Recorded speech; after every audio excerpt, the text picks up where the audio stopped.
Bonsoir à tous. Alors, je fais cette vidéo pour vous présenter mon programme. Alors, nous avons étudié l'hébreu moderne et l'arabe moderne de manière très vivante avec des dialogues, pardon. Nous avons fait une ouverture sur les dialectes arabes. Euh,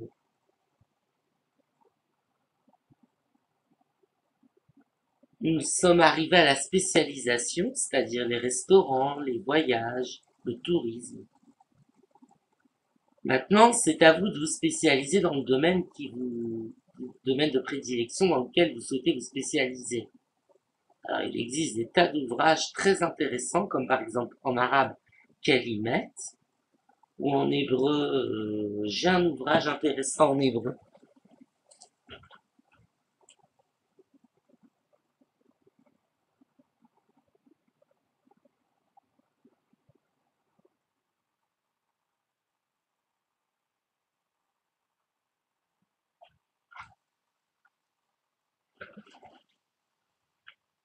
Petit vocabulaire actuel. Donc ça, c'est un ouvrage intéressant puisqu'il traite de tous les sujets de la vie quotidienne ou même pas quotidienne, c'est-à-dire tous les domaines du champ lexical. En arabe, vous avez Kalimat qui traite de tous les champs lexicaux qui existent. C'est à vous de vous spécialiser maintenant, hein. Le cours a atteint son l'objectif que je m'étais fixé, c'est-à-dire d'apprendre l'alphabet, d'apprendre à lire, écrire et comprendre le texte arabe et hébreu dans son intégralité. Mais ça ne peut pas se faire sans vocabulaire.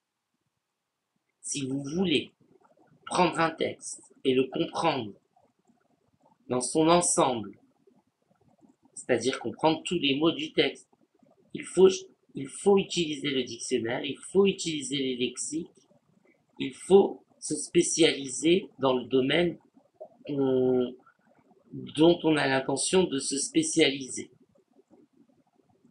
On vit pas en Israël, on vit pas dans le monde arabe, on est en France ici, parce que, en tout cas, je suis en France. Je sais que je suis suivi en Israël, au Maroc, en Arabie Saoudite, mais en tout cas, moi, en France, je ne vis pas dans le monde arabe, je ne vis pas en Israël.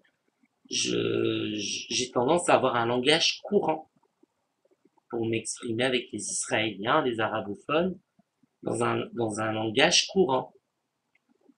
Maintenant, nous allons arriver à l'étude des textes sacrés, parce que c'est très important. C'est ce qui véhicule la culture, les mœurs et la foi des personnes qui s'expriment dans ces langues que je viens de citer, donc l'hébreu et l'arabe. Nous allons arriver à ça parce que, bon, moi, personnellement, je ne suis pas de foi musulmane, je ne suis pas de foi juive, je suis de foi chrétienne, mais j'ai trouvé très intéressant d'étudier ces textes sacrés. Et donc, on va arriver dans le carême, et c'est là que je vais faire une retraite, donc pour étudier les textes sacrés plus en profondeur. Je vous offrirai des cours pour comprendre par exemple la Genèse, comprendre les sourates les plus courtes en arabe et les cours qui vont avec, c'est-à-dire les, les analyses du texte, etc., etc.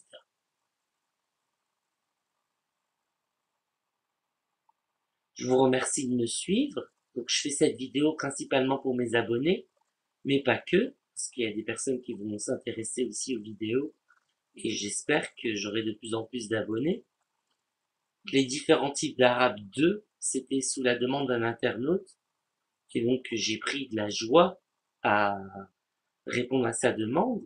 Mais n'hésitez pas, si un domaine que vous ne comprenez pas bien ou que j'ai survolé, sachant, pensant que vous le compreniez bien, n'hésitez pas à me demander à faire des vidéos sur demande, n'hésitez pas.